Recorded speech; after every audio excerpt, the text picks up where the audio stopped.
20 Central Council of Ministers. As the Constitution of India provides for a parliamentary system of government modelled on the British pattern, the Council of Ministers headed by the Prime Minister is the real executive authority, is our politico-administrative system. The principles of parliamentary system of government are not detailed in the Constitution, but two articles, 74 and 75, deal with them in a broad, sketchy and general manner. Article 74 deals with the status of the Council of Ministers, while Article 75 deals with the appointment, tenure, responsibility, qualification, oath and salaries and allowances of the ministers. Constitutional provisions. Article 74, Council of Ministers to aid and advise President. 1. There shall be a Council of Ministers, with the Prime Minister at the head to aid and advise the President, who shall, in the exercise of his functions, act in accordance with such advice. However, the President may require the Council of Ministers to reconsider such advice, and the President shall act in accordance with the advice tendered after such reconsideration. 2. The advice tendered by ministers to the President shall not be inquired into in any court. Article 75. Other provisions as to ministers. 1. The Prime Minister shall be appointed by the President, and the other ministers shall be appointed by the President on the advice of the Prime Minister. 2. The total number of ministers, including the Prime Minister, in the Council of Ministers shall not exceed 15% of the total strength of the Lok Sabha. This provision was added by the 91st Amendment Act of 2003. 3. A member of either House of Parliament belonging to any political party who is disqualified on the ground of defection shall also be disqualified to be appointed as a minister. This provision was also added by the 91st Amendment Act of 2003. 4. The ministers shall hold office during the pleasure of the President. 5. The Council of Ministers shall be collectively responsible to the Lok Sabha. 6. The President shall administer the oaths of office and secrecy to a minister. 7. A minister who is not a member of the Parliament, either House, for any period of 6 consecutive months, shall cease to be a minister. 8. The salaries and allowances of ministers shall be determined by the Parliament. Article 77. Conduct of business of the Government of India. 1. All executive action of the Government of India shall be expressed to be taken in the name of the President. 2. Orders and other instruments made and executed in the name of the President shall be authenticated in such manner as may be specified in rules to be made by the President. Further, the validity of an order or instrument which is so authenticated shall not be called in question on the ground that it is not an order or instrument made or executed by the President. 3. The President shall make rules for the more convenient transaction of the business of the Government of India and for the allocation among ministers of the said business. Article 78. Duties of Prime Minister. It shall be the duty of the Prime Minister 1. To communicate to the President all decisions of the Council of Ministers relating to the administration of the affairs of the Union and proposals for legislation 2. To furnish such information relating to the administration of the affairs of the Union and proposals for legislation as the President may call for 3. If the President so requires, to submit for the consideration of the Council of Ministers any matter on which a decision has been taken by a minister, but which has not been considered by the Council. Article 88. Rights of Ministers as respects the Houses. Every minister shall have the right to speak and take part in the proceedings of either House, any joint sitting of the Houses and any committee of Parliament of which he may be named a member. But he shall not be entitled to vote. Nature of advice by ministers. Article 74 provides for a Council of Ministers, with the Prime Minister at the head to aid and advise the President in the exercise of his functions. The 42nd and 44th Constitutional Amendment Acts have made the advice binding on the President. 1 Further, the nature of advice tendered by ministers to the President cannot be inquired by any court. This provision emphasizes the intimate and the confidential relationship between the President and the ministers. In 1971, the Supreme Court held that even after the dissolution of the Lok Sabha, the Council of Ministers does not cease to hold office. Article 74 is mandatory, and therefore, the President cannot exercise the executive power without the aid and advice of the Council of Ministers. Any exercise of executive power without the aid and advice will be unconstitutional as being violative of Article 74. Again in 1974, the court held that wherever the Constitution requires the satisfaction of the President, the satisfaction is not the personal satisfaction of the President, but it is the satisfaction of the Council of Ministers with whose aid and on whose advice the President exercises his powers and functions. Appointment of Ministers. The Prime Minister is appointed by the President, while the other ministers are appointed by the President on the advice of the Prime Minister. This means that the President can appoint only those persons as ministers who are recommended by the Prime Minister. Usually, the members of Parliament, either Lok Sabha or Rajya Sabha, are appointed as ministers. A person who is not a member of either House of Parliament can also be appointed as a minister. But, within 6 months, he must become a member, either by election or by nomination of either House of Parliament, otherwise, he ceases to be a minister. A minister who is a member of one House of Parliament has the right to speak and to take part in the proceedings of the other House also, but he can vote only in the House of which he is a member. Oath and salary of ministers. Before a minister enters upon his office, the President administers to him the oaths of office and secrecy. In his oath of office, the minister swears 1. To bear true faith and allegiance to the Constitution of India, 2. To uphold the sovereignty and integrity of India, 3. To faithfully and conscientiously discharge the duties of his office, and 4. To do right to all manner of people in accordance with the Constitution and the law, without fear or favor, affection or ill will. In his oath of secrecy, the minister swears that he will not directly or indirectly communicate or reveal to any persons any matter that is brought under his consideration or becomes known to him as a union minister except as may be required for the due discharge of his duties as such minister. In 1990, the oath by Devi Lal as Deputy Prime Minister was challenged as being unconstitutional as the Constitution provides only for the Prime Minister and ministers. The Supreme Court upheld the oath as valid and stated that describing a person as Deputy Prime Minister is descriptive only and such description does not confer on him any powers of Prime Minister. It ruled that the description of a minister as Deputy Prime Minister or any other type of minister such as Minister of State or Deputy Minister of which there is no mention in the Constitution does not vitiate the oath taken by him so long as the substantive part of the oath is correct. The salaries and allowances of ministers are determined by Parliament from time to time. To a minister gets the salary and allowances that are payable to a member of Parliament. Additionally, he gets a sumptuary allowance, according to his rank, free accommodation, travelling allowance, medical facilities, etc. In 2001, the sumptuary allowance for the Prime Minister was raised from 1,500 rupee to 3,000 rupee per month, for a cabinet minister from 1,000 rupee to 2,000 rupee per month, for a Minister of State from 500 rupees to 1,000 rupee per month, and for a Deputy Minister from 300 rupee to 600 rupees per month.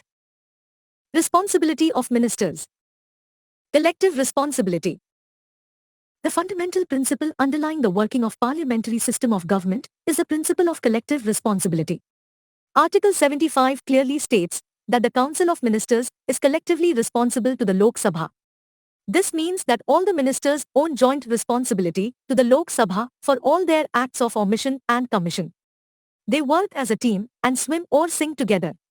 When the Lok Sabha passes a no-confidence motion against the Council of Ministers, all the ministers have to resign, including those ministers who are from the Rajya Sabha. 3. Alternatively, the Council of Ministers can advise the President to dissolve the Lok Sabha on the ground that the House does not represent the views of the electorate faithfully and call for fresh elections. The President may not oblige the Council of Ministers that has lost the confidence of the Lok Sabha. The principle of collective responsibility also means that the cabinet decisions bind all cabinet ministers and other ministers, even if they differed in the cabinet meeting. It is the duty of every minister to stand by cabinet decisions and support them both within and outside the Parliament. If any minister disagrees with the cabinet decision and is not prepared to defend it, he must resign. Several ministers have resigned in the past owing to their differences with the cabinet. For example, Dr. B.R. Ambedkar resigned because of his differences with his colleagues on the Hindu Code Bill in 1953. C.D. Deshmukh resigned due to his differences on the policy of reorganization of states. Arif Mohammed resigned due to his opposition to the Muslim Women Protection of Rights on Divorce Act, 1986. Individual responsibility. Article 75 also contains the principle of individual responsibility. it states that the ministers hold office during the pleasure of the president, which means that the president can remove a minister even at a time when the Council of Ministers enjoys the confidence of the Lok Sabha. However, the president removes a minister only on the advice of the Prime Minister. In case of a difference of opinion or dissatisfaction with the performance of a minister, the Prime Minister can ask him to resign or advise the President to dismiss him. By exercising this power, the Prime Minister can ensure the realization of the rule of collective responsibility. In this context, Dr. B.R. Ambedkar observed, collective responsibility can be achieved only through the instrumentality of the Prime Minister. Therefore, unless and until we create that office, and endow that office with statutory authority to nominate and dismiss ministers, there can be no collective responsibility. 4. No legal responsibility. In Britain, every order of the king for any public act is countersigned by a minister. If the order is in violation of any law, the minister would be held responsible and would be liable in the court. The legally accepted phrase in Britain is, "The king can do no wrong." Hence, he cannot be sued in any court. In India, on the other hand, there is no provision in the constitution for the system of legal responsibility of a minister. It is not required that an order of the president for a public act should be countersigned by a minister. Moreover, the courts are barred from inquiring into the nature of advice rendered by the ministers to the president. Composition of the Council of Ministers. The Council of Ministers consists of 3 categories of ministers, namely, Cabinet Ministers, Ministers of State, 5, and Deputy Ministers. The difference between them lies in their respective ranks, emoluments, and political importance. At the top of all these ministers stands the Prime Minister, the supreme governing authority of the country. The Cabinet Ministers head the important ministries of the central government like Home, Defence, Finance, External Affairs, and so forth. They are members of the Cabinet, attend its meetings and play an important role in deciding policies. Thus, their responsibilities extend over the entire gamut of central government. The ministers of state can either be given independent charge of ministries' departments or can be attached to cabinet ministers. In case of attachment, they may either be given the charge of departments of the ministries headed by the cabinet ministers or allotted specific items of work related to the ministries headed by cabinet ministers. In both the cases, they work under the supervision and guidance as well as under the overall charge and responsibility of the cabinet ministers. In case of independent charge, they perform the same functions and exercise the same powers in relation to their ministries' departments as cabinet ministers do. However, they are not members of the cabinet and do not attend the cabinet meetings unless specially invited when something related to their ministries' departments are considered by the cabinet. Next in rank are the deputy ministers. They are not given independent charge of ministries' departments. They are attached to the cabinet ministers or ministers of state and assist them in their administrative, political, and parliamentary duties. They are not members of the cabinet and do not attend cabinet meetings. It must also be mentioned here that there is one more category of ministers called parliamentary secretaries. They are the members of the last category of the Council of Ministers, which is also known as the ministry. They have no department under their control. They are attached to the senior ministers and assist them in the discharge of their parliamentary duties. However, since 1967, no parliamentary secretaries have been appointed except during the first phase of Rajiv Gandhi government. At times, the Council of Ministers may also include a deputy prime minister. The deputy prime ministers are appointed mostly for political reasons. Council of Ministers versus Cabinet. The words Council of Ministers and Cabinet are often used interchangeably, though there is a definite distinction between them. They differ from each other in respects of composition, functions, and role. These differences are shown in Table 20.1. Role of Cabinet. 1. It is the highest decision-making authority in our politico-administrative system. 2. It is the chief policy formulating body of the central government. 3. It is the supreme executive authority of the central government. 4. It is chief coordinator of central administration. 5. It is an advisory body to the president, and its advice is binding on him. 6. It is the chief crisis manager, and thus deals with all emergency situations.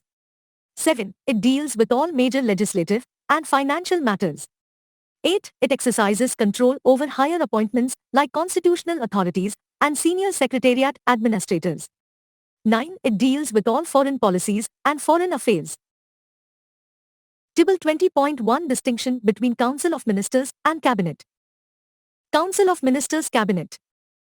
1. It is a wider body consisting of 60 to 70 ministers. 1. It is a smaller body consisting of 15 to 20 ministers. 2. It includes all the three categories of ministers, that is, cabinet ministers, ministers of state, and deputy ministers. 2. It includes the cabinet ministers only. Thus, it is a part of the Council of Ministers. 3. It does not meet, as a body, to transact government business. It has no collective functions. 3. It meets, as a body, frequently and usually once in a week to deliberate and take decisions regarding the transaction of government business. Thus, it has collective functions. 4. It is vested with all powers, but in theory. 4. It exercises, in practice, the powers of the Council of Ministers and thus, acts for the latter. 5. Its functions are determined by the Cabinet. 5. It directs the Council of Ministers by taking policy decisions, which are binding on all ministers. 6. It implements the decisions taken by the Cabinet. 6. It supervises the implementation of its decisions by the Council of Ministers.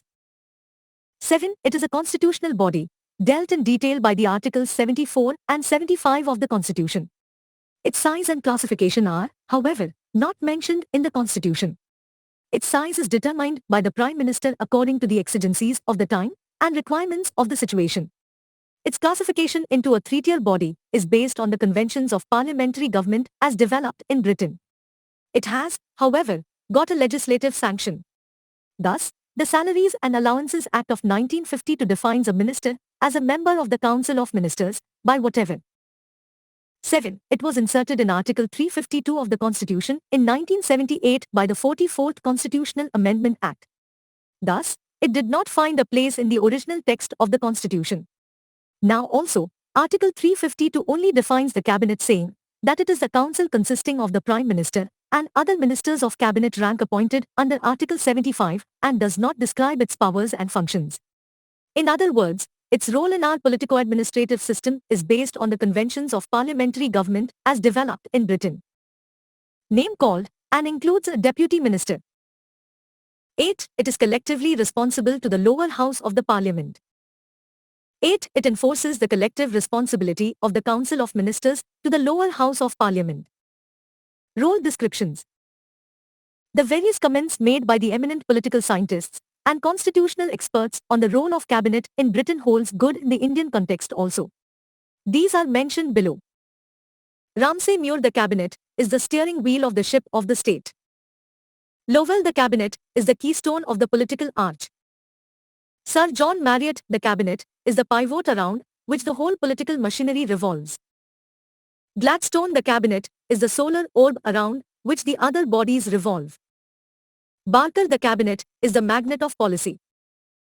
Bagehot: the cabinet is a hyphen that joins, the buckle that binds the executive and legislative departments together. Sir Ivor Jennings: the cabinet is the core of the British constitutional system. It provides unity to the British system of government.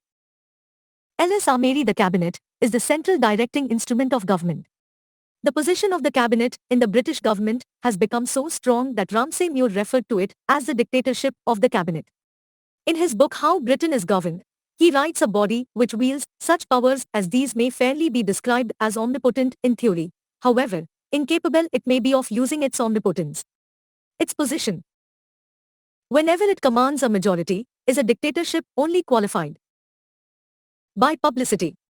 This dictatorship is far more absolute than it was 2 generations ago. The same description holds good in the Indian context too. Kitchen Cabinet. The cabinet, a small body consisting of the Prime Minister as its head and some 15 to 20 most important ministers, is the highest decision-making body in the formal sense. However, a still smaller body called the Inner Cabinet or Kitchen Cabinet has become the real center of power. This informal body consists of the Prime Minister and 2 to 4 influential colleagues in whom he has faith and with whom he can discuss every problem. It advises the Prime Minister on important political and administrative issues and assists him in making crucial decisions. It is composed of not only cabinet ministers, but also outsiders like friends and family members of the Prime Minister. Every Prime Minister in India has had his inner cabinet, a circle within a circle. During the era of Indira Gandhi, the inner cabinet, which came to be called the kitchen cabinet, was particularly powerful.